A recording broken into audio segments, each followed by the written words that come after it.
South Korean President Moon Jae-in, on a three-day state visit to Vietnam, vowed to achieve denuclearization on the Korean peninsula and called for increased economic cooperation between Seoul and Hanoi.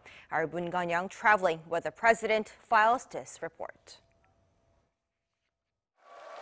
Standing before nearly 400 South Korean nationals living in Vietnam, as well as Vietnamese with links to South and North Korea, President Moon Jae-in declared his determination to achieve denuclearization of the Korean peninsula and carry out his proposed constitutional amendment. 한반도 비핵화와 항구적 평화도 또 나라의 기틀을 새롭게 하는 개헌도 잘 이루어내겠습니다. Speaking on the first evening of his three-day state visit to the Southeast Asian country, the South Korean leader said his country stands before a critical transition which will forever change history. 이제 곧 남과 북, 미국과 북한의 정상이 연이어 만나게 됩니다. 결코 놓쳐서는 안 될 소중한 기회입니다.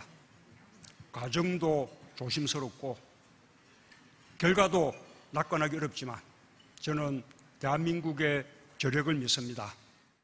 President Moon also called for a boost in cooperation and exchange between South Korea and Vietnam, calling the Southeast Asian nation a core partner country for its new Southern policy.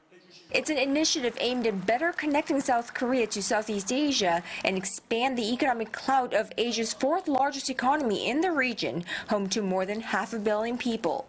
In the last 25 years of diplomatic ties, Vietnam has become South Korea's fourth largest trading partner, while South Korea is Vietnam's second largest and the biggest investor nation.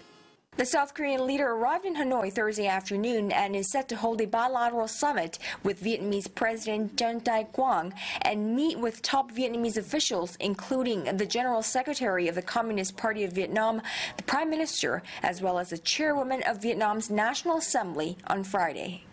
Moon Gun-young, Arirang News, Hanoi.